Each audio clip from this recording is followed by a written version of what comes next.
I would like to begin today's program by proposing something.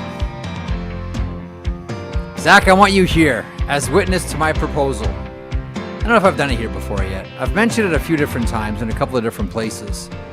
And I just want to sort of officially stamp this one as a quasi-sheet original. From here on in, I'm going to pretend that I've only said this on this show. How about that? Okay. Think that's going to fly? We can pull it off. If you see it anywhere else, ignore it. Delete. Cease and desist. Yes, exactly. So today is the Big Hockey Hall of Fame reveal. So between now and 3:30, we will know the new inductees into the Hockey Hall of Fame. In the meantime, and Paul Pidutti is going to stop by from Adjusted Hockey, which is a glorious project that Paul's been working on. Paul's a great hockey fan, great hockey observer, hockey historian, hockey player. Well, not a hockey player. He's a goalie. What should I say it? What do you call the people athletes hang out with? Goalies. Paul's a great guy, and he's been on this project for a long, long time. And so he's going to stop by and evaluate the class that goes in next year. In the meantime, speaking of the Hockey Hall of Fame, and Nate Thompson's going to stop by too in a couple of moments. Here's what I would like to propose. I'd like to propose a new wing for the Hockey Hall of Fame. We have builders, we have players, etc. Okay? Here's what I want to propose. That the Hockey Hall of Fame puts in a new wing just dedicated to games. Games. Like the most important games, like Hall of Fame games. Now, the criteria for this would obviously have to be worked out. One would be historical importance, games that lurched hockey forward, games that were either transformative or featured the debut of a superstar, I don't know, or maybe a moment where a player achieved a certain record, like Darryl Sittler's 10-point game against the Boston Bruins, which will never, ever be beaten because teams are so soft now that they sit players down in the third period when they try to approach a record like that. See Tage Thompson, Buffalo Sabres versus Columbus, but I digress. It would be games like that you'd put into the Hockey Hall of Fame in its own separate wing. We always hear so much about the game is the most important thing. The game is the most important thing. Yet in the Hockey Hall of Fame, there's not a wing for the games. And trust me, I've thought a lot about this. Wasted a lot of brain cells on this one. If it were up to me, the first game that would go in would be Summit Series, 1972. But not Game 8. That's the one that us Canadians are fascinated with. Henderson takes a wild stab at it. He scores. Love Foster Shooter, but that was an awful call. The Bob Cole call on radio was much better, by the way. You can see that on you or hear that on YouTube. Anyhow, history's been kind to that call because it's so iconic. It's a bad call. But yeah, it wouldn't be Game 8. It would be Game 1. It would be Game 1 at the Montreal Forum where Canada gets shocked. And I agree with the people, and there have been a number of people. Simon Schemberg has brought up this point before, and I think he's right. That was the beginning of international hockey. Because up until then, the thought was always, oh man, if Canada sent the pros, they would just dust everybody. Well, they did send the pros against the top international team in the world. And in Game 1, they lost. To me, that was the most important game of the series. You had every single hockey writer in the world saying that the Soviets wouldn't even win a period, let alone a game. And they got whipped at the Montreal Forum in Game 1. That would be the first game I would put in to the newly created Hockey Hall of Fame games wing. It becomes another thing for people to nominate and to get voted on. Do you have a thought on that one before we get to our outline for the day? A lot of times you start the show with these ideas and it's like you've just eaten space cake before the show started. This is not one. I really, really like the idea. You like this one? Okay. So it's not a dumb idea. Okay. I also think the presentation of it, like that's also, and the experience of it, and being in that wing would be very cool. Like you imagine a little video board up there that plays highlights or montage of the game. Memorabilia in front. No, the whole game. Like you watch, it's like an auditorium, and all the games that are in the Hockey Hall of Fame games wing are on a loop and are being played. You could watch like entire. Okay. You could watch entire. Bring your date. Bring your husband or wife. What are you doing? We're gonna go watch Hall of Fame games tonight. The Hockey Hall of Fame could be a new source of revenue for our friends down in Front and Young. Who knows? A whole little theater where you just watch Hall of Fame games. Okay. The only thing that I wonder about is nothing, because it's perfect. Criteria. This is me kissing. This is me kissing my mirror.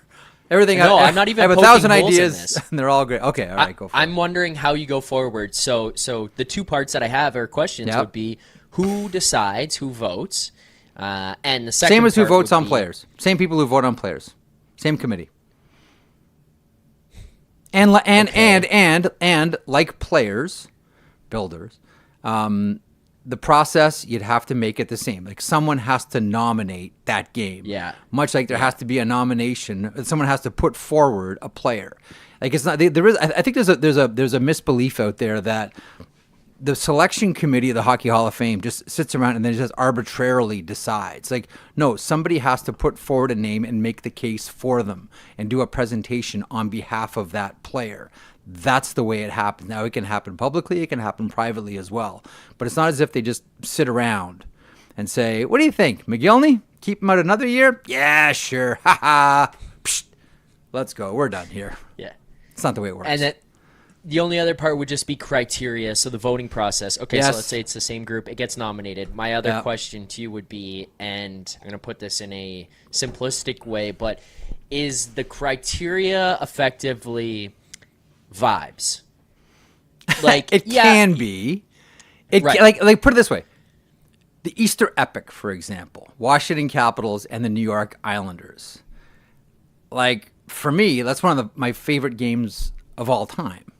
But I think that's mainly based on vibes. I remember exactly where I was watching that great Patrick Division rivalry. I remember staying up till stupid o'clock in the morning watching it. Remember exactly where I was when Pat LaFontaine scored on Mason. But that might be like just like that's vibes. Yeah, that's vibes. Yeah. Because I also think about like the Ovi, Ovechkin, Crosby dueling hat tricks. Is that a Hall of Fame game? Sure, why not?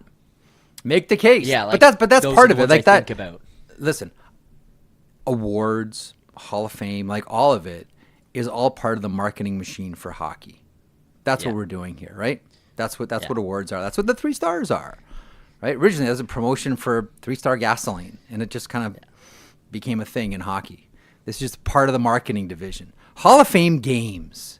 Just think about it. I'm going to do more on this as the week goes on. I'll torture you with this one leading up to the draft.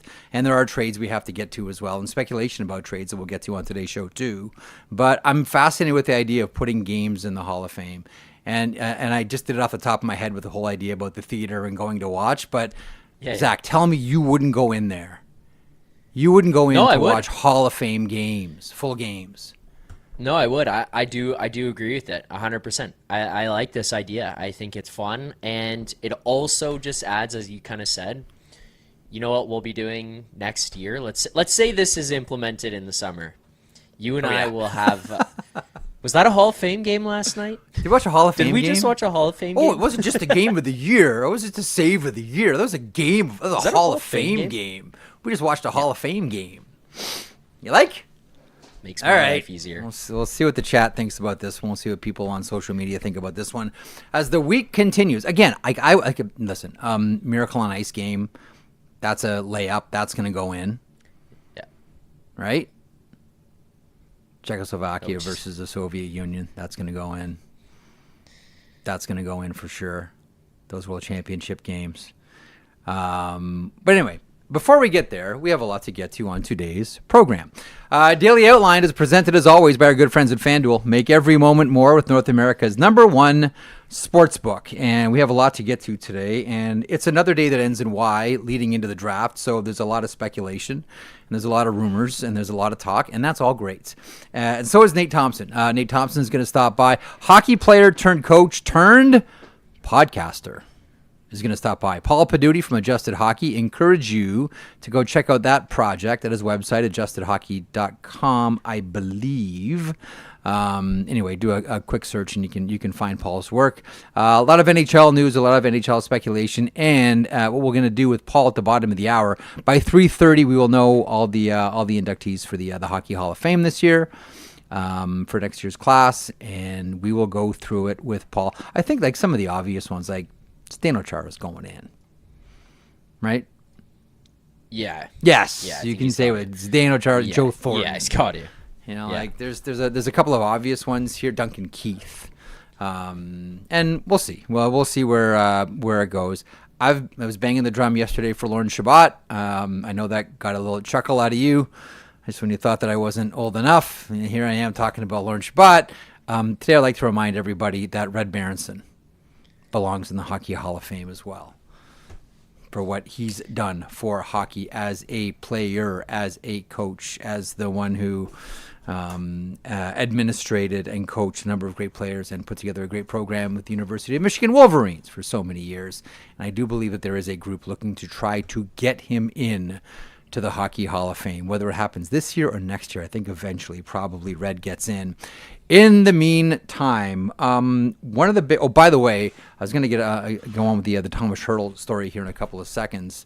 Did a little digging on that one. In the meantime, one of the big stories of the day, this happened early, Larry Brooks breaking this one at the New York Post. The New York Rangers have surrendered this year's 12th overall draft pick to the Pittsburgh Penguins. This, in a roundabout way, is involved in both the JT Miller and then Marcus Pettersson trades rather. So the reasoning behind this one, the Rangers now have a trade chip that they can use for next season, where they expect to be a lot more competitive than they were this season.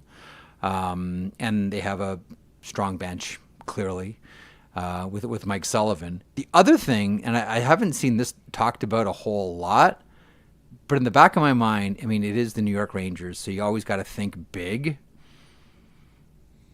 I wonder if it's just we're holding on to a first-round draft pick next year for offer sheets. One of the things we wondered about after the Chris Kreider deal is how frisky do the New York Rangers get with offer sheets this summer? Anyway, just throwing it out there as part of the conversation. I think the Rangers want to hold on to that pick in case they need to use it at trade deadline next year, or if everything completely falls apart, you don't want to miss out on a shot on Gavin McKenna. But 3, I also think that this also enhances their chances of submitting an offer sheet and having to surrender draft pick compensation. Anywho, that's what I will submit to you here today. Tomas Hertl, before we get to Nate Thompson here, let me know when Nate's ready. Paul Pidutti at the bottom of the hour, and we'll go through some of the inductees of the Hockey Hall of Fame. So Cam Robinson put out the tweet that there is smoke with the Vegas Golden Knights and Tomas Hertl, and could possibly involve the Carolina Hurricanes. So I checked on it, and I don't want to refute anyone else's reporting. It's really hard to do. And I don't want to be that guy that just goes like, I'm just going to go kill this guy's report, because Cam's not making I know Cam Robinson. He's not just making this up at all. I was just told not to spend too much time chasing this one. When I checked, I was just told, don't spend too much time chasing this one right now. Okay, here we go. Here's your 2025 Hall of Fame induction class. Bots got in. That's great. All right, so here we go. 2025 Hall of Fame induction class. Jennifer Botterill, Zdeno Chara, Brianna Decker. She'd been waiting. Duncan Keith, Alexander McGillney. Oh, Almo got in. Jack Parker gets in, maybe paving the way for Red Berenson. More on that on another episode of The Sheet. Danielle Sauvageau goes in, and Joe Thornton goes in as well. So that's a good draft class. Botts was overdue. Decker was overdue. Chara, Keith, Thornton are all tap-ins, and Alexander McGillney was way overdue as well. So they've used one of them to sort of clean up something from the past in Alexander McGillney. Alexander McGillney, who famously refused to fly back to North America to accept the Lady Byng Award that he won. Wait, really? I didn't know that. I'm not coming back for that. One of my favorite scrum moments came from Alexander McGillney. Oh, what was it? What? Trying to remember what series it was. It might have been. Was it Carolina?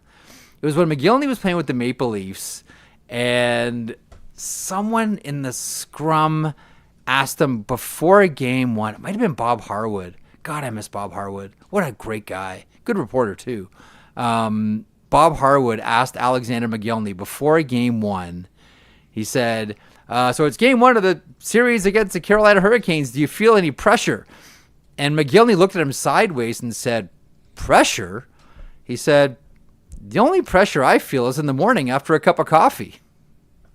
Which I thought was probably one of the best answers I've ever heard in a scrum. Ladies and gentlemen, Alexander McGillney, Hall of Famer. We can now attach to that resume. With that, we'll bring on our first guest. He is a former NHL. Still waiting. Is he? Because he just sent me a text saying he's on. Oh. Can you check? He said that he's on. Yeah. Do we have Nate? I'll sort it out. Okay. He's going to sort out. So that was my producer's way of saying, just talk. Just talk. Which is fine because, listen, this is a really good draft class, and we'll talk about it with Paul Pidutti coming up at the bottom of the hour. I would still like there to be, outside of my idea about there being this wing specifically for games, which I think it can, honestly, it can add a whole new dimension to the Hockey Hall of Fame, and one, just bluntly, it can add a revenue driver to the Hall because now you can just go and watch games that are considered Hall of Fame games. Maybe you have them in private booths. You pay a couple of bucks to watch. Or maybe you watch collectively their presentations all game long. I don't know. And there's someone from the Hockey Hall of Fame that can give some sort of historical context to all of these or make a presentation on the video as to why these games qualify as Hall of Fame games. But the other thing that I would like the Hockey Hall of Fame to do here is some more historical oversight, and I'm glad they have Alexander McGillney there. There are some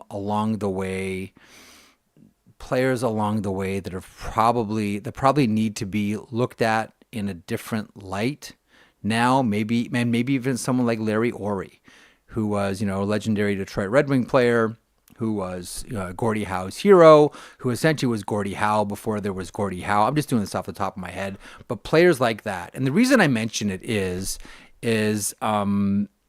history is not something that's fixed. History is not something that's static, that's there and just stays there, and we always look at it the exact same way. History is kind of like a cascading wave, forward and back, and we look at it a lot of different ways, and that's why I think that every now and then it's good for places like the Hockey Hall of Fame to go back and sort of, I don't want to say clean up mistakes, maybe just sort of clean up oversight. Maybe if the Hockey Hall of Fame had like an oversight committee, so that some of these other names would get their rightful recognition. And let's face it, like many of these players, they've already passed on. Which is why, like Lauren Shabbat, doesn't matter for him. Like he's on the other side of the lawn, but it would mean something for his family. Anyhow, once again, Jennifer Botterill, who's long overdue, thrilled for Bots, former colleague, wonderful person. Glad that she made it in. Zdeno Chara, I mean, you want to talk about a tap in. And the thing about Chara is he became a prototype. Right? It was like after Chara, now all of a sudden everybody wanted the next Chara. Kind of like everybody wanted the next Lindros after Eric Lindros made his debut in the NHL. And all of a sudden players like, Chris Gratton were making $1 bajillion a year. But Chara became a prototype, and then everybody wanted their giant defenseman. Brianna Decker, Duncan Keith, as I mentioned, Alexander McGillney, Jack Parker, Danielle Sauvageau, and Joe Thornton. That is your Hall of Fame induction class for 2025. With that, we will bring Nate Thompson on, former NHL player, coach turned podcaster, which is always the sane decision. The great Nate Thompson joins me now. Nate, how you doing, bud? Thanks so much for hopping on today. Marek, good to see you twice in 1 week. This is a pleasure. I know, right? I don't know what you and Julie Stewart Banks, like, it's like the Energy Line's such a great podcast. I don't know why you had me slumming it with you guys. I guess someone must have canceled, but nonetheless, it's always That's not true. Always a treat. It's always a treat, Nate.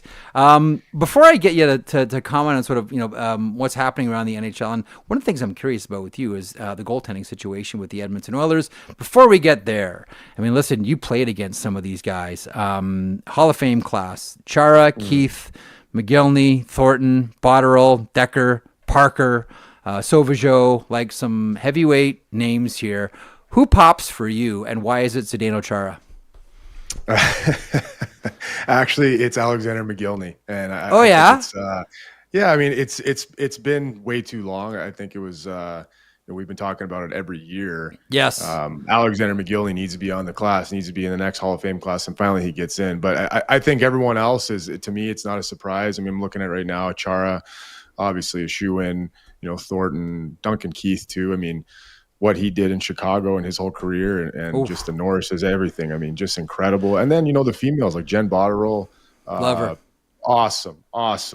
Just Jack Parker. I mean, just so many. I mean, this is a great class. Brianna Decker. I mean, you named all of them, but just a fantastic Hall of Fame class. And feel a little bit older now that I know. I'm playing. I'm playing against all these guys who are getting inducted to the Hall of Fame. I'm like, I guess it means a bit older. Dude, listen, and it happens to me every year because I do a lot. I cover a lot of junior hockey, and it's always like, okay, so I remember going to Don Mills Flyers games to watch Max Domi, as I've covered Ty Domi's entire career, and now I'm watching Max. Like when you start to get like your former teammates' kids getting into junior hockey or college hockey and OHL this and Western Hockey League that and into the NHL, that's when it's like, okay, yeah, pass me my walker. That's when your hip starts to hurt. And that's when you really start like, oh no, like Eric Bolton's son is playing with the London Knights. I'm like, oh my God, like I covered his whole career. What's going on? That's like Tage Thompson. Like I played with his dad, Brent. When I came out of junior, went to Providence, I played with Brent. So when I was playing against Tage, I was like, I remember seeing you in the locker room. This is wild right now. And he's one of the best players in the league. Really, really quick, like Brent Thompson, one of the nicest guys in the league ever, period. As a player, as a coach, Agreed. like adored, right? Like that's always been my experience with him. Yeah, he was a great teammate, funny guy in the room. Was one of the first times only time in my whole career where I actually had N. Thompson on my jersey because I played with Brent Thompson. So just a great teammate, That's funny awesome. guy. Couldn't pronounce anyone's names, but just an awesome guy.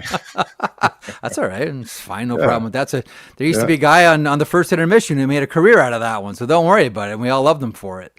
Let me ask you about it. I had the more that I think about it, not just because it's my idea and I'm going to kiss my mirror here, but let me lay something on you here that I've been thinking about a lot for the Hockey Hall of Fame to try to change things up a little bit. I like the idea of the Hall of Fame introducing a separate wing that's just dedicated to, wait for it, Hall of Fame games.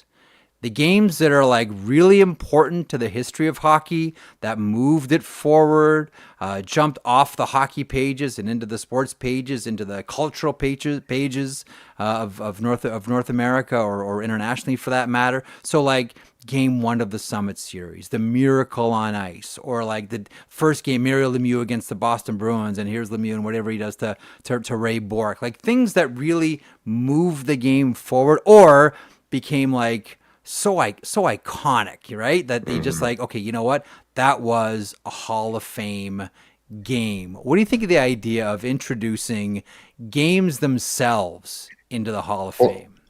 I have a question. So is it any game? It could be regular season. It can be playoffs, or does it have to be playoffs? 100. No, doesn't have to. Right. Doesn't even. First of all, it doesn't even have to be NHL.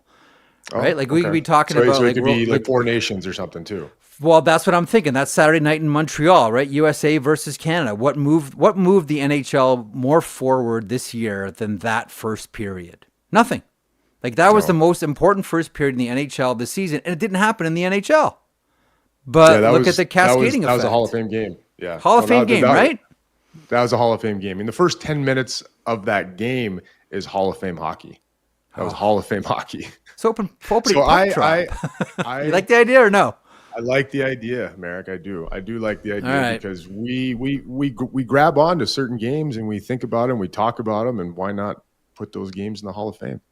I was mentioning, Daryl Sittler's 10-point night against the Boston Bruins, like just moments where, and maybe it's Ovechkin's Sunday afternoon against the Islanders. I mean, Caps were terrible Sam that Gagner, game. But 8 points. Sam Gagner against the Hawks, ringing up 8 points. Let's go. There's another one. Take that. Yeah, take that one. Was it Javi Bulin and net? Take that one. Like all of a sudden, like you start to really think about it. Like, you know what? There were some games here that belong in the Hockey Hall of Fame. Okay, you mentioned Sam Gagner, former Edmonton Oiler. If you're the Edmonton Oilers right now, like I think eventually the McDavid deal gets done. It's probably a short-term contract. He's not ready to do it, and we understand it. I don't think it's going to be an 8. It's probably going to be a 4. So it'll be enough to piss off both sides, the side that wants him to sign a long-term extension and the ones that don't. So it's going to please nobody except for him, Wasserman, and his accountant. But what's the most pressing issue in Edmonton for you? Oh, goaltending. I think without question, that was the biggest difference, I think, for the Edmonton Oilers in that series.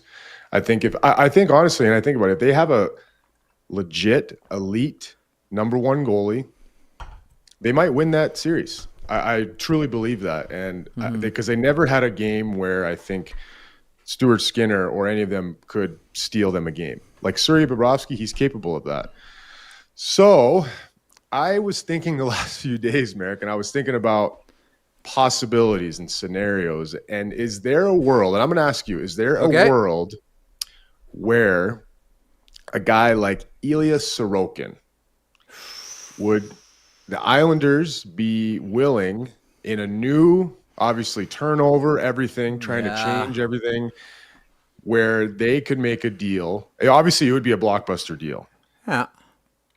But you're going to get Ilya Sorokin or some, and I'm not saying just him. I'm saying, there's a lot of scenarios of other good goaltenders in the league where maybe the Oilers can make a deal for a guy that has term and they're set up. And Connor McDavid, I think, would be pretty pleased with something like that. I don't disagree with that. The only thing that I always wonder about this one is, first of all, the Islanders have to figure out whose timeline they're going to do this on, because this isn't exactly a young team, and they just re-upped with Kyle Palmieri, which is good because now that Lou isn't there, I can actually feel comfortable looking at Palmieri because he looks so different without a beard. You just like the one guy that I always look at and go like, man, no, that's not you. Like, no, that's not Kyle Palmieri. But I think the Islanders need to decide who they are and whose timeline are they doing it on, and who can complement that timeline. And if Matthew Darche decides, you know what, it's time to take a little bit of a step back here, we've squeezed as much as we can out of this towel. The one thing I would still want is a goalie, because I want my team to be able to stay in games as long as they can. Like, even if you're rebuilding, so you're out of the playoffs by Christmas, man, those games, and I feel so bad for guys who play on teams where the calendar flips and they're like, oh man, I got to play all these games that don't mean anything, and it's so hard, and I got to get on that plane again, and I'm away from my family, and why is it so cold here, and I just feel the same way about games. And goalies can keep you in games, and that's why if I'm rebuilding, I still want a goalie that's gonna, you know what, we're not gonna lose this game in the first period. We're not going to lose this game in the second period. We're probably going to lose this game in the third period, but we want our kids to know what a full 3 periods feels like. I don't know if I'm explaining myself well, but that's kind of how I feel. But even if the Islanders are going in that direction, I would still want to hang on to the goalie. You're thinking, if you're Matthew Darche, you're changing the whole complexity of the team, but you're keeping Ilya Sorokin no matter what. The one thing I'll tell you, Nate, the thing that I wonder about here, and listen, Abbotsford just won the Calder Cup, and Arthur Shilov's was phenomenal here. And I know that Thatcher Demko's had some health issues. Listen, man, the hospital bracelet gets a lot of guys, and he's had a tough time the last couple of seasons. I really do wonder if the Oilers would go for someone like Thatcher Demko, like that level of goaltender we're looking at here. Because I believe Shilovs will need waivers as well. So that could be a complicating factor. And the other one, here's a name. Let me throw another name. We're throwing around names here on a Tuesday afternoon. Why not? Hockey Talk Radio. Do it. Now, it's not this guy hasn't even played 100 games in the NHL and hasn't really even distinguished himself. And you might even make the point that, man, why would you do that? Stu Skinner's a better goaltender than him.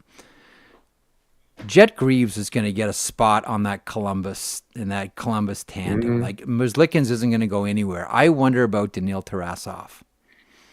Like if you're Columbus, Interesting. is that a guy that you're saying Greaves needs games? Merzlikins' contract is a tough one for us to move. We've tried to move it. We know it's out there. Maybe it's Tarasov that ends up. And if you the Oilers, again, it's but the thing is, like, it's a chance. Again, you're taking a chance because I don't know too many teams that are giving up like legitimate. And are you keeping Skinner if you do that? I think you are. I think your tandem is Skinner and whomever else you're bringing in. With with all due respect, I think he's. I think he's the guy you keep here. Yeah, that's I agree. My thoughts on it. No, I agree. I think if they keep, I think they should keep Skinner. It's not like he's on a hefty contract right now, anyways. I mean, I think they keep him and they bring in another. Like you said, you could go that route, or you could try and make a deal where you bring in a proven guy. You know, I look at it now and I see, man, John Gibson. You know, they tried to get him and fell through the wickets. And you look at that and you say, well, who knows, right? Coulda, woulda, shoulda. What would have happened? We don't know. But it's tough because I think that, like, for me, if I'm I'm probably trading someone in that core. I think. Who do you to change things up in the core? So McDavid, Ryan Nugent-Hopkins, Leon Draisaitl, Evan Bouchard, Darnell Nurse, Matthias Ekholm, Zach Hyman. There's your core. So one I think of those Darnell guys? Nurse or Nugent-Hopkins. In some, I know it sounds crazy. No, but if you're gonna get, you got to give. I mean, if you can do you're it, you got to give. You're gonna have to retain some salary for sure. Yeah. If you're trading Darnell Nurse, Nugent Hopkins, maybe not. But I think you could get a good return for both those guys right now, especially. Here's the other thing that I wonder too. I'm of the belief that it's harder to be a goaltender in the AHL than it is in the NHL. Because the NHL is like, you know where the shots are coming from. Shots are clean. Like the game is more predictable in the NHL. The guys are all better. Like everything about it is better. But in goal, when you're a goalie, you're not going to be surprised by things as much as you are in the American League because not everything is as perfect as it is in the NHL. I think the one spot that it's harder to be a goalie is the American League as opposed to the NHL. I wonder if you sort of look around the American League, like, listen, you know the LA Kings organization well. I don't know that the Kings have any desire to let go of like Eric Portillo or someone like that. But, you know, and I look at Mikey DiPietro in Providence and go like, he had a really nice year after sort of, you know, almost getting, you know, taxi squatted to death during COVID by the Vancouver Canucks. Like, do you start to look at those kind of guys if you're Edmonton? Like, the American League's hard for goalies, man. And if you can do it and distinguish yourself, that's why, like, man, Vancouver's got some gold here in Artur Shilov's. I wonder, like, is that the direction that you might start to look if you're Edmonton? You know these guys. That's it. No, that's interesting, Jeff. And I like that because you're right. I mean, I remember playing in the American League, and it's funny, and I'm sure you've heard that before, is guys are better NHL players than they are American League players. And it's just that sometimes it translates like that. I was a better NHL player than I was in the American League just because guys are out of position. Guys are all over the place in the American League, and guys are in position. It's almost easier in the NHL in some aspects. So I really do like that point. And I think, you know, I even think, you know, Eric Portillo is one of them because Carter George is coming in for the Kings. And Phoenix Copley. That's another guy. That's another guy that could be a guy that played some really, really, really good hockey for the Kings for a long time and got hurt and, you know, had a good year last year with the rain. So those are two good options. And Eric Portillo is not far away. I mean, I was there, coached him, played with him, and he's really developed in the last few years. So I like him. I like him too. I like him. And he battles and he wants to be the guy, wants to be in the NHL. So those are some names that the Oilers, I'm sure, or should kick around. I just wonder, like, how much of a sell, because, you know, like one of the skills you have to have now is selling upwards. It's going to be really tough, like, to go to your owner and say, like, we have Connor McDavid and Leon Draisaitl, and we're going with this goalie. who's unproven in the NHL. No offense to Eric Portillo, but yeah. Love him. He's awesome. Yeah. But, I think we all know what we're discussing here. Okay, one more thing before I let you get on with your day here. Marco Sturm quite well. This is for all of our Boston Bruins viewers and listeners. The one thing that I've always been told about Sturm, and I've talked to him a few different times in his previous capacity as coach of the Ontario Reign. What I was told is, and by the way, you did a great the interview on your podcast with Sturm a couple weeks ago. I thought was outstanding. The one thing that I was always told about Sturm is, one person said, the one word you have to remember with him is consistency. He doesn't expect players to be great. He doesn't expect players to be superstars as much as he can't get his head around players not playing consistently. Well, you played this hard yesterday. Why can't you play this hard today? That's how Sturm, that was Sturm's career. You got a consistent, great effort out of Marco Sturm. He didn't always put up 5 points every night, no, but you got an honest, consistent effort out of Sturm every single night. And I would hear the stories about the Reign in practice, and he would take the assistant's role and get on the ice after practice, and this is how we get pucks to the front of the net, and this is how we play this hard rim, and this all these types of things that normal coaches would just this is for the assistants. He would get on the ice. What's been your experience, or what was your experience with Marco Sturm? Well, I mean, as you heard last week on the podcast, I played with him when I got called up. I played for him in Ontario, and then I coached with him. So I got to kind of experience every aspect of it. And, the thing that really impressed me about Marco was his ability to take a team. And both years I was in Ontario, on paper, we had some good players, but our record and what we did during the regular season and playoffs was overachieving. And I'd say that Marco, his ability to have his team overachieve, that would be the biggest thing that jumps out to me. He could get so much out of guys, and his way he communicate with guys. And like you said, his how important it was for him, for players to be consistent, like you said.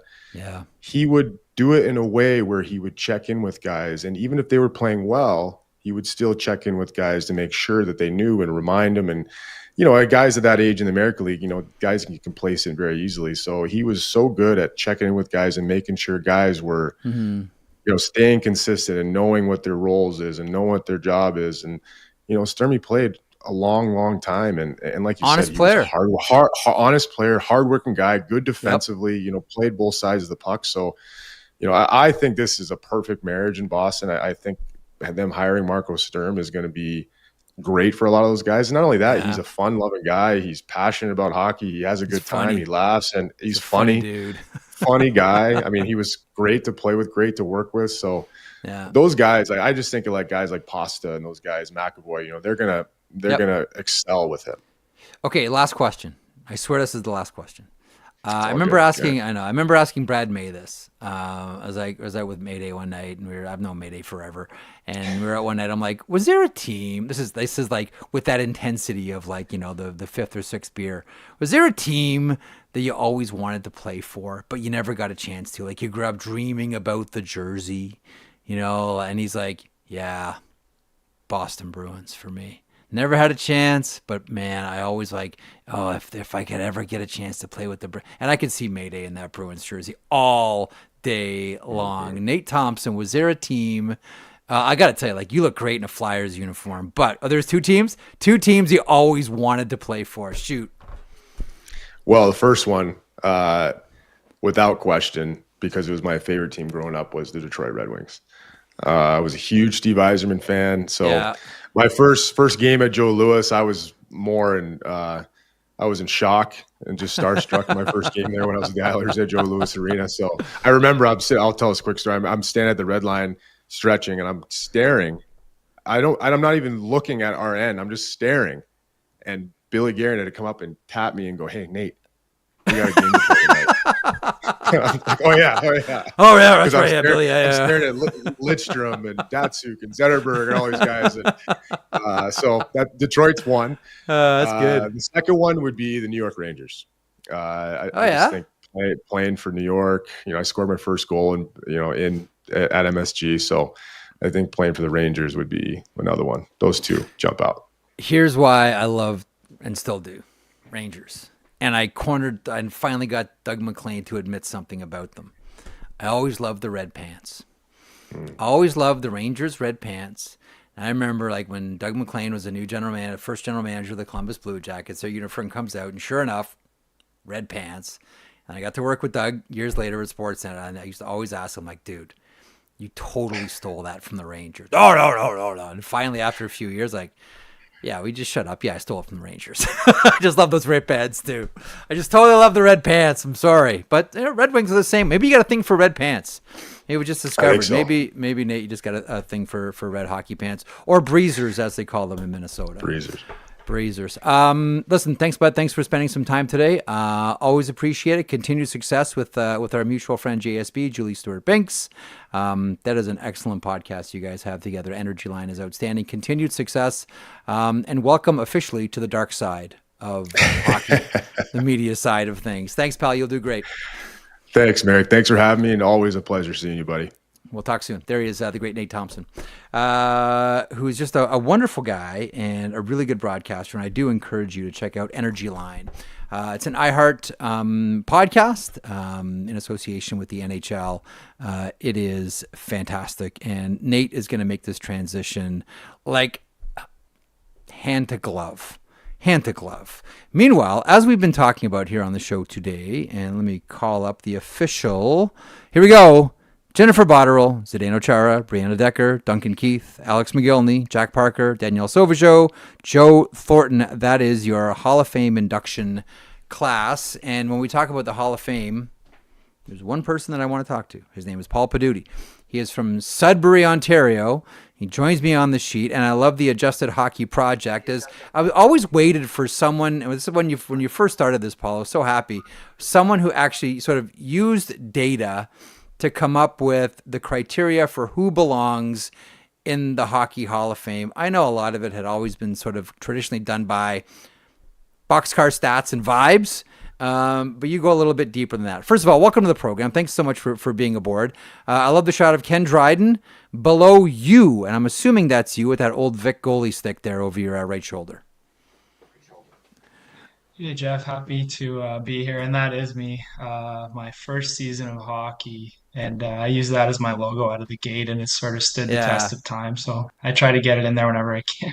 It's such a good look, and Dryden with that old Canadian stick, I believe, which was pretty popular in the 70s, nonetheless. Okay, so I know Curtis Joseph's not in there, and we're going to get there too, Paul, don't worry. But one oversight has been corrected, and that is Alexander McGillney, along with Jennifer Botterill, Zdeno Chara, Brianna Decker, Duncan Keith, Jack Parker goes in as a builder, as does Danielle Sauvageau and Joe Thornton, to which Paul Pidutti says what for this draft class, or this induction class, rather. I absolutely love this draft class, Jeff. I just tweeted out that I thought it was perfect.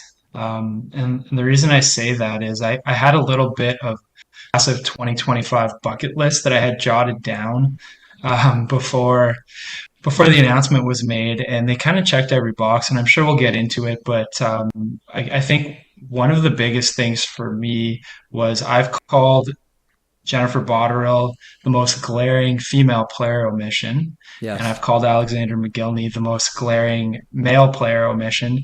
And to get them both in here, I think was brilliant and long overdue. So that right out of the gate for me was fantastic, on top of, what is in general a very good and well-deserving class.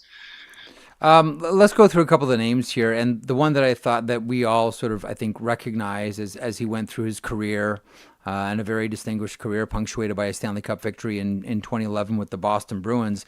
And then he became a prototypical player, and then everybody wanted their Chara after the Boston Bruins enjoyed a lot of success with their 6'9" defenseman.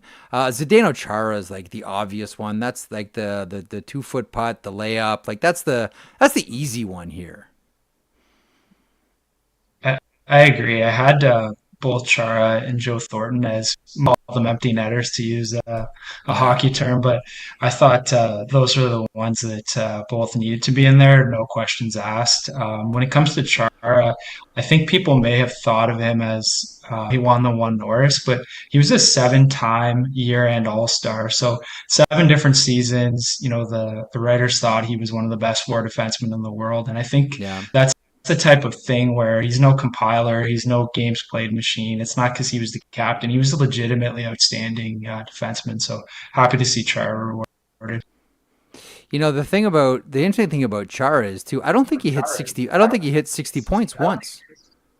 Like I don't think I have to go back and check. I don't think he ever got 60 points in a season. Not that matters, but one of the things that I've always felt about Chara, my producer Zach's rolling his eyes thinking about this because I've said it so many times, is he's someone that should have won the Lady Byng every year, just because of what he didn't do on the ice every night, and that was maim guys. Like, here's a guy that could have laid waste to the entire NHL and chose not to. That to me is a gentleman, Paul Pidutti. Your thoughts, Chara? Gentleman. I totally agree. I think he's someone whose career could have went an entirely different way. When I think of people using the term a project, it's draft time and we hear that all the time.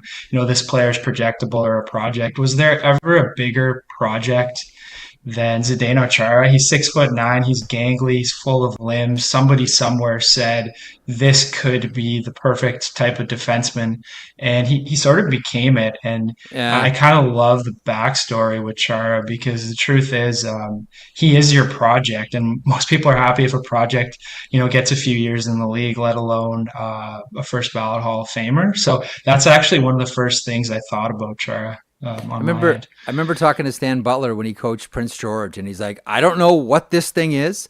I don't know who this guy is or what we're gonna do with him, but he's like this 6'9", massive lump of potential here. But let me get to Joe Thornton. There are just some guys that everybody cheers for and everybody wants to win the Stanley Cup and have their Dave Andreychuk, Ray Bourque, fill in the blank moment of, finally getting there. And I think everybody wanted it for Joe Thornton. In his era, I think the only other player who you could look at and say he approaches the greatness when it comes to making plays and passing like Joe Thornton was Mark Savard. Like, to me, it was always like, who's a better passer, Mark Savard or Joe Thornton? Various years it was one, various times it was the other, but just consistently, the best playmaker year in, year out of his era. Your thoughts on Joe Thornton?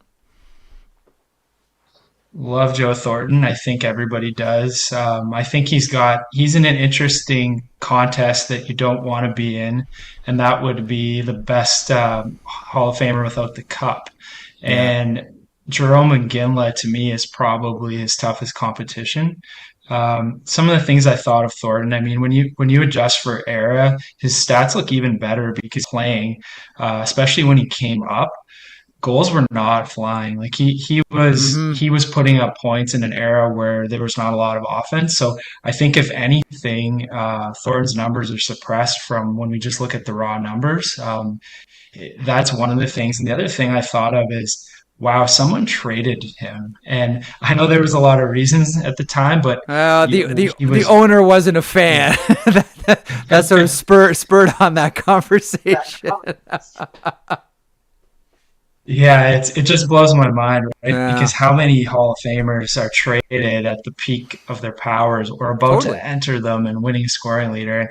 That was one of the other things that jumped out with Thornton, because both with him and Chara, I thought this was a bit of a formality, and I was just trying to get in on their backstories, and I was like, they both have really interesting ones in their own way. Yeah. Duncan Keith, who by the way should have, I've always felt, should have one more nod or one more check mark here. I thought in 2010, the best player in the playoffs was Duncan Keith. He didn't win the Conn Smythe, but if I had a vote that year, man, it would have gone to Duncan Keith all day long. One of the best skaters we've ever seen, one of the best leaders, and a fixture on the blue line for Chicago Blackhawks team that won 3 Stanley Cups. Your thoughts on smooth skating Duncan Keith?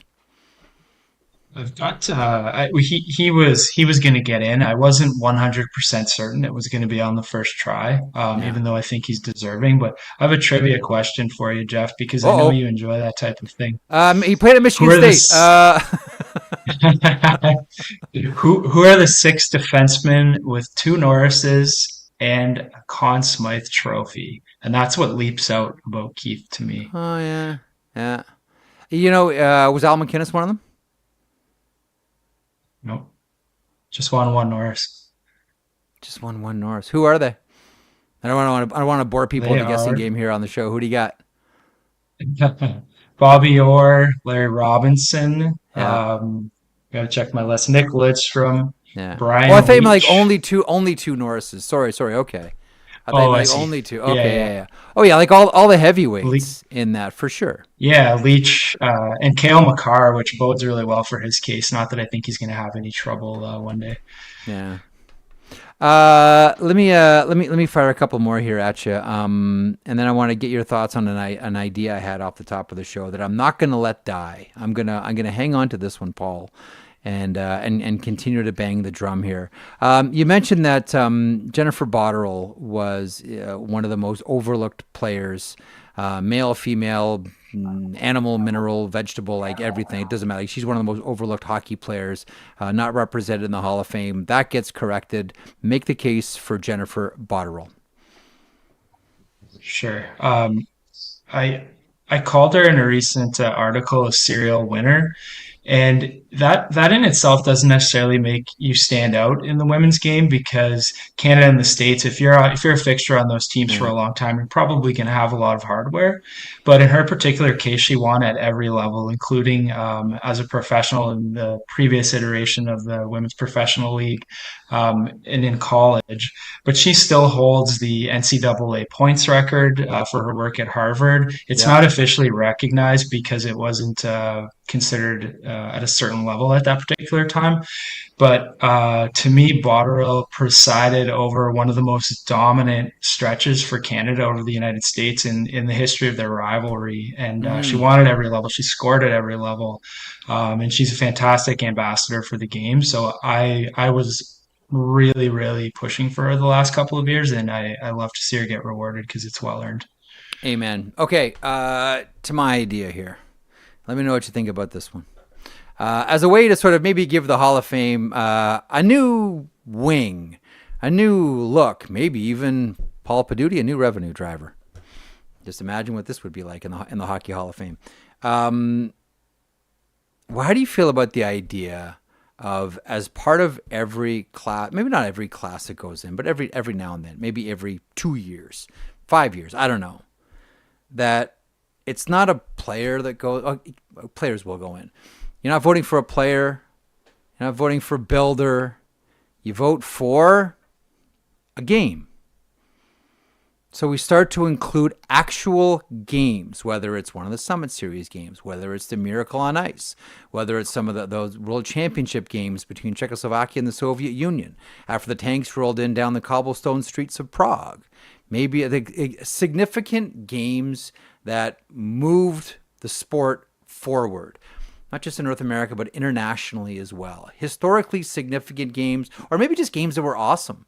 The Crosby Ovechkin dueling hat trick game for anyone who's alive to watch it. Like that, it's one of those games you're going to remember for all time. The Easter Epic, Rudy versus Mason back to back, and LaFontaine spins and scored. Like things like Daryl Sittler's 10-point night in '76, Hall of Fame game.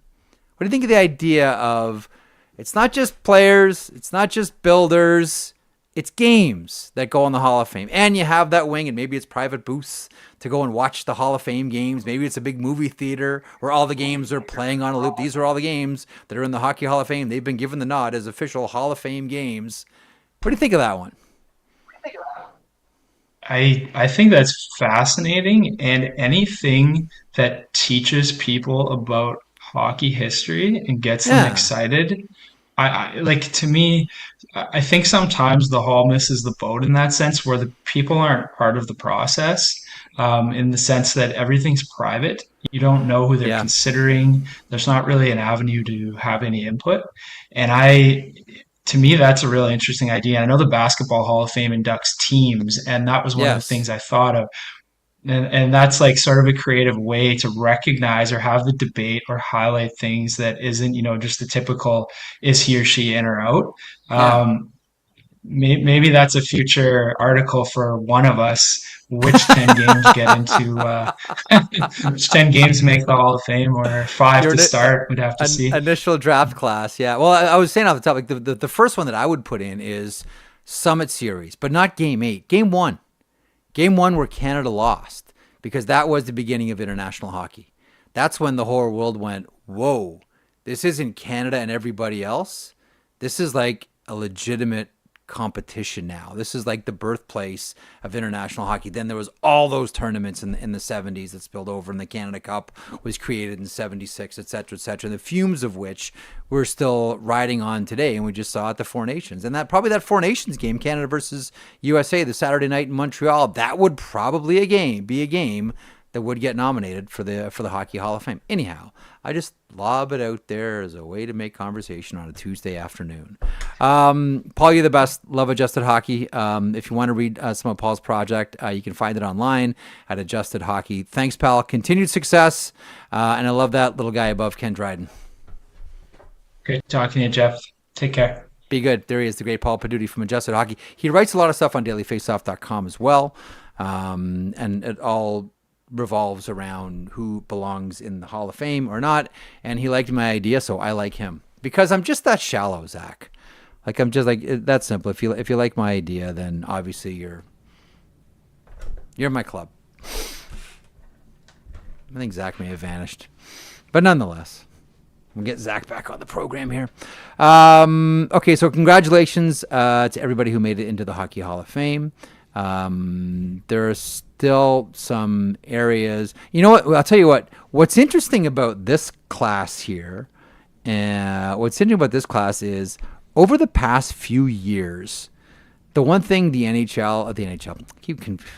one thing the Hall of Fame has tried to do specifically is they've tried to address areas where they have traditionally fallen down, and there hasn't been enough representation in the Hockey Hall of Fame. And there's two positions I'm thinking of. There's the one area that they've tried to clean up and get more in, and that's the goalie position, and the other is defensive defenseman, which is still woefully underrepresented, but nonetheless. No goalies in this one. No goalies in this draft class. If we're going to nitpick, because it's I know there's like my buddy John Clardy said, get Pidutti to soapbox for Eliash. Sorry, John. Johnny's an awesome drummer, by the way, and a great dude. And actually, the Dallas draft, he took me to the place where JFK got shot in Dealey Plaza when I was there. John's an awesome guy. John Clardy, great dude. Nice. But yeah, so no goalies this time around. But listen, Paul liked my idea of games, and that's all I need. And I think Nate liked my idea of games, and that's all I need. I got two. I'm going to run with this ball. What do you think? Well, you had me off the top as well. Can the sheet get a wing in the Hall of Fame? Can we get games in the Hockey Hall of Fame? These are Hall of Fame games. Or maybe you have like just Hall of Fame tournaments. I think the game's a pretty good idea. Let's start there. The chat agrees with you as well. There's over 200 Chat's votes. digging it. What's the poll? Yes. Should the Hockey Hall of Fame have a wing for games? That's a majority. No, this has got to be. No, I thought like 80%. What are these people eating today? There's 36% say nah. Contrarians. Yeah. Also, Laz pointed out, by the way, he sent us a text and told us Julian Edelman played for the Patriots. He has a podcast called Games with Names, and they have guests on to discuss legendary games in sports. So the guest comes on from that game to talk about the game that took place. That game? What happened in it. Yeah. I'm working on something right now here with Daily Faceoff that's not like that, but winks at that. I'm not going to say what it is because I don't want anyone to take the idea, but I think it can be a real hit for us. But still, games in the Hall of Fame. We're going to keep banging the drum, much to some people's chagrin. In the meantime, we got some good responses to something this afternoon. I want to share it with you right now. But first, it's time for The Ninja Crispy Inbox, presented by the Ninja Crispy 4-in-1 Portable Glass Air Fryer. Meet the first of its kind. The Ninja Crispy Portable Cooking System. The power of a full-sized air fryer in the palm of your hand. So you can cook big or small batches. Just prep it, crisp it, serve it, and store it all in one. Okay, this is an all-in-one system that includes 4-quart, 6-cup Tupperware glass containers and 2 storage lids. The Ninja Crispy is thermal shock resistant and can go from frozen to crispy in minutes. With the Crispy Power Pod, you get the power of a full-sized air fryer in the palm of your hands. The 4-quart container fits 4 pounds of chicken or veggies. Cook a personal-sized meal in 7 minutes with the 6-cup container. Max crisp, bake, air fry, and recrisp with the Ninja Crispy. You can prep, cook, and store anything from crispy favorites to one-dish meals. What meal are you serving up today for us, Mr. Zacharou, if that is indeed your real name? Well, I've been really, really fascinated with chicken skewers and kebabs, but I don't think that that's what you're asking me. I think you're asking me about the green the peppers and veggies. onions on there too. Oh yeah, some jalapenos in there. That's right. I feel like that's the good stuff. Go well that's in the good stuff. Crispy. Yeah. But this is the question that I picked for today. There was a lot of good responses. I'm going to try to grab a few more throughout the rest of the week. But a question I've wanted to know forever. Logistics of draft choices. This is really good. Before they go on stage and pick, do they have to call a registry? Yes. What is the process from the start of the clock to the pick selection? Yeah, so yes, they do have to enter it. They do have to enter in their pick before they get to the stage. That way, we almost saw this a couple of drafts ago. That way, you're protected if somebody mispronounces a name or goes off the board and just goes rogue. I changed my mind. The pick is already in. It's already a formality. Like Carey Price, was it David Reinbacher? Yeah. Whose name that he had a tough time with? Yeah. I know a lot of Montreal Canadiens fans were saying, I hope he says Matvei Michkov. I hope he says Matvei Michkov. No, he said David Reinbacher. But it sort of protects against that. Like if you go up there and you fumble a name, or if you're like Bobby Clark and you forget Claude Giroux's name because you really wanted Trevor Lewis and Ron Hextall, who may or may not have worked for you, and then just left with the draft list to the Los Angeles Kings, and the Los Angeles Kings took Trevor Lewis, and you were really mad. And then the New York Rangers had the next pick on your list and Bobby Sanguinetti, and that made you even more infuriated. And so by the time you got up on stage, you were pissed at Hextall, pissed at the Kings, pissed at the Rangers, and had to say, Homer, who are we taking? And you ended up with the best player. You ended up with the better player out of all of them. With all due respect to Trevor Lewis and Bobby Sanguinetti, you got freaking Claude Giroux. Take it. Be happy. Sometimes it's the mistakes, but yes, it has to be filed before they get up on stage. Yes, which just makes sense. Which just makes sense. It insulates and protects you as well. We had because you also have to remember, Jeff, we are dealing with hockey players, a lot of them, and as we've talked about. Yeah, you want to say it? There's smart guys. Sometimes there's some hockey dumb. There's dumb and then there's hockey dumb. That's okay. We love it. It's a beautiful sport. It's a wonderful thing. Anything else we need to go over here today before we get to our last little bit of the program? Anything else out there that we need to comment on today? Yes. Mandatory before we leave. We teased it yesterday. It would be a joke of a show, production, all of that if we didn't touch on it today. Whoa. The St. Louis Blues. Oh, yeah. I love it. New logos. Yeah. Just wanted to make sure we new logos. I love the blue. I love the nod to the past. It looks fantastic. I like it. I like that blue softened from the really hard blue that it was before. Yeah. Colton Parayko, you look beautiful. Love the note. Yeah, like I honestly, like normally I'm sort of indifferent on a lot of these changes, but I really, really love this. I think this looks fantastic for the St. Louis Blues. Give me this. Now, here's the thing. Now that you have it, don't change it. Now, you know what this this color pattern sort of reminds us all of which I still think is one of, if not the best uniform in the NHL, the original Buffalo Sabres. I still think they have the best look, man. Buffalo Sabres, it might just be because of my youth and the swords and the Buffalo, like all of it, but man, Sabres have a great look and the Blues have a similar great look. And yeah, you got to admit, like the Blues did it first. Sabres came in 1970. Blues were a secondary six as opposed to the solvent six.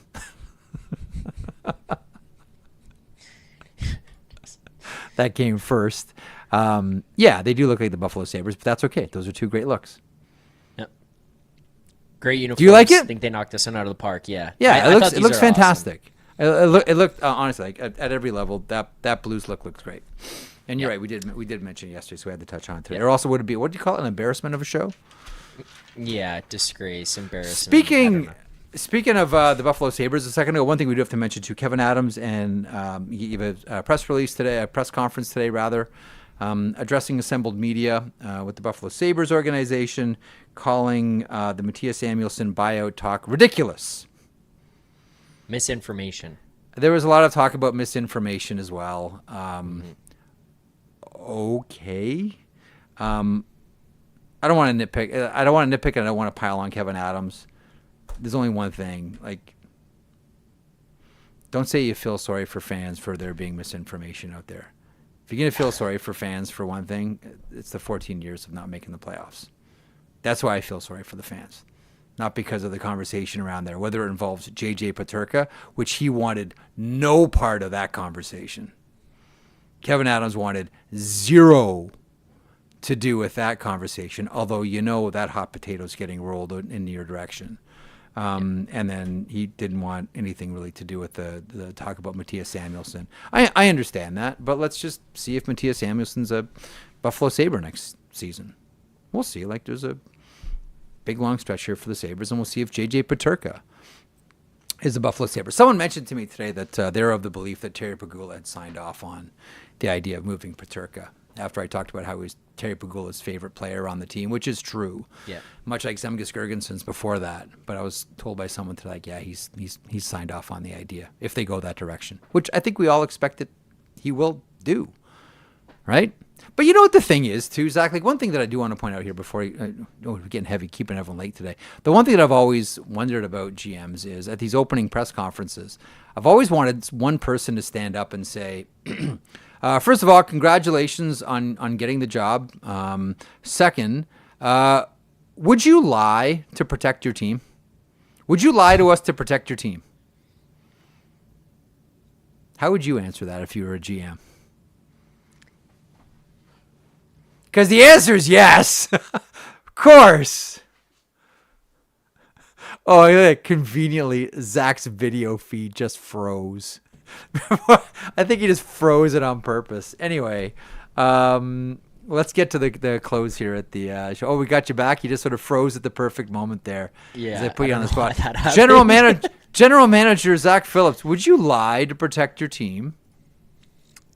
I think you just say I plead the fifth, or just no comment. Let's move on. Next question. Get that guy out of here. Take away his media pass. No, I think I'm not going to be asked that kind of stuff. I think you say, like, look, I'm going to try to be as honest as I can to everybody here out of respect, because I understand that media is the middle ground between me and the fans, and because I can't call 50,000 people individually, we have to have this relationship. Having said that, there are some things that need to remain private, and you will not find out from me. That's how I would handle that. And then Mike Harrington would say, "You didn't answer the question," and he'd be right. But that's okay. But that's how I think I might stick handle that one. That is a perfect answer. Yeah, okay. As opposed to you taking away media credentials for asking tough questions.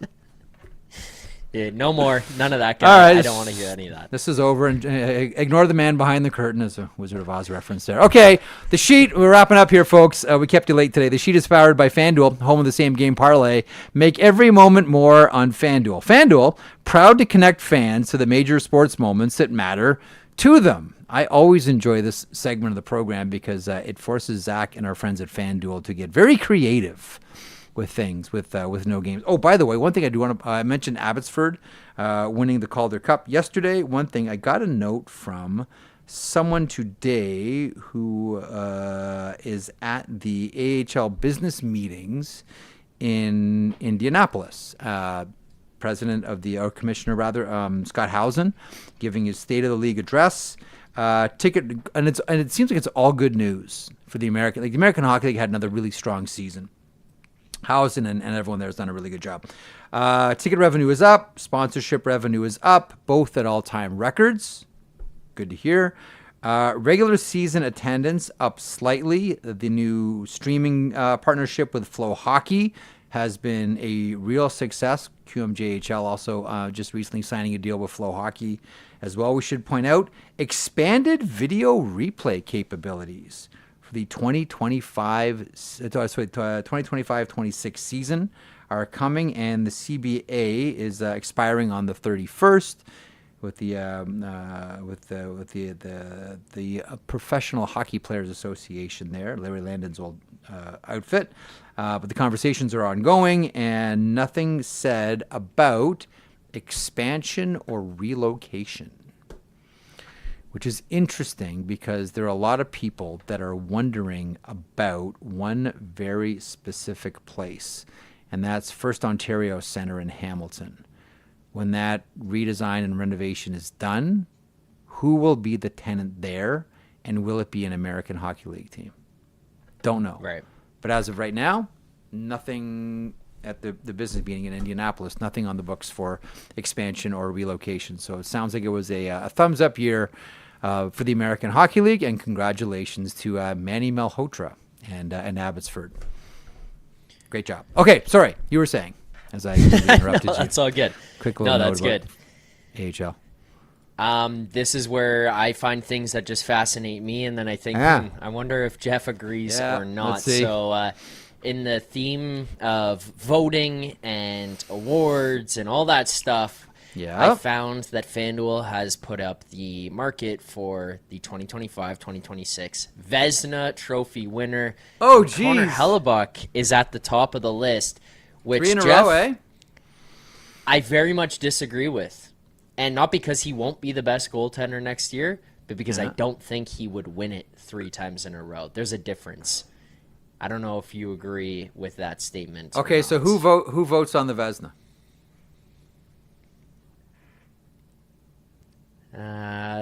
Well, I probably should have thought through that one more. The GMs. Is it the GMs? The GMs vote on the Vezina. And Brian Burke's point is always the right one. Why do they make us vote on the position we always get wrong?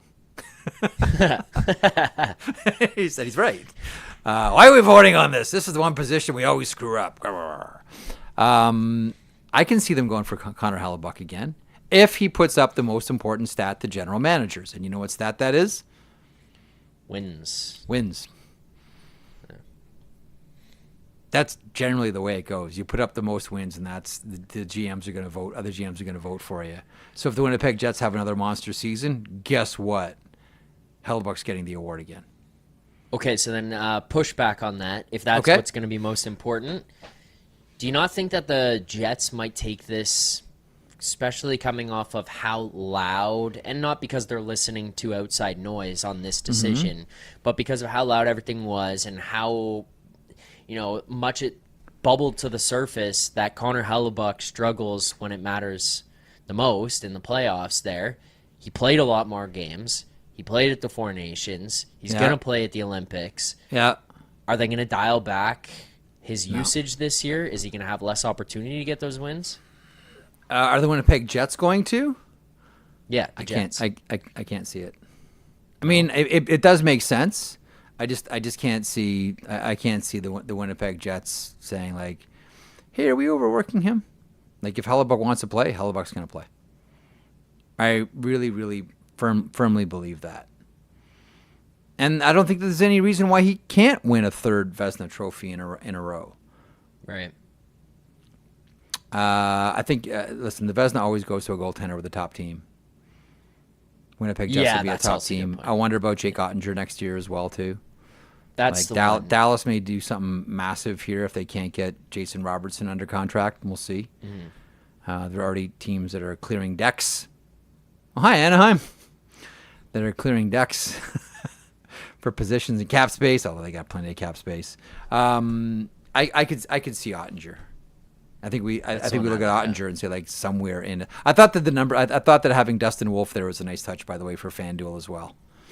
Second year right rocking there the with Vezina. Ottinger. I know. Yeah, exactly. I know. That's good. Okay, listen, thanks to everybody in the chat. Thanks to everybody watching on YouTube. Thanks to everybody listening to the podcast, whether it's on Apple Pods, whether it's on Spotify, wherever you get your pods. Thanks for being part of it today. Thank you to Paul Pidutti from Adjusted Hockey. Check out his work there, the Hall of Fame Project. And thanks to the great Nate Thompson for stopping by. And thanks to both of them and many of you in the chat as well who actually like the idea of nominating games for the Hockey Hall of Fame. Tomorrow is a Greg Wyshynski day because today was not. Today, Greg was on Hall of Fame duty and not sheet duty, so he'll be on the program here tomorrow. In the meantime, do not forget tomorrow morning, it is Morning Cup of Hockey with the Impact players, Johnny Lazarus and Colby Cohen, Daily Face-Off live at noon, and then our little program here, me, Zach, and the Chimp, there he is, tomorrow, 3 o'clock Eastern. Hope you can join us. Thanks so much for being part of it today. We'll talk to you in 23 hours.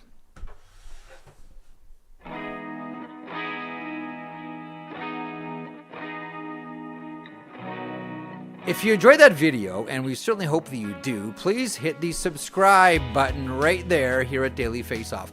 I will put this lineup up against any hockey lineup anywhere. It all gets underway at 9 o'clock Eastern with Morning Cup of Hockey. That is Johnny Lazarus. That is Colby Cohen. Then at noon, it's DFO Live. And then 3 o'clock Eastern, The Sheet. Get caught up on everything in hockey.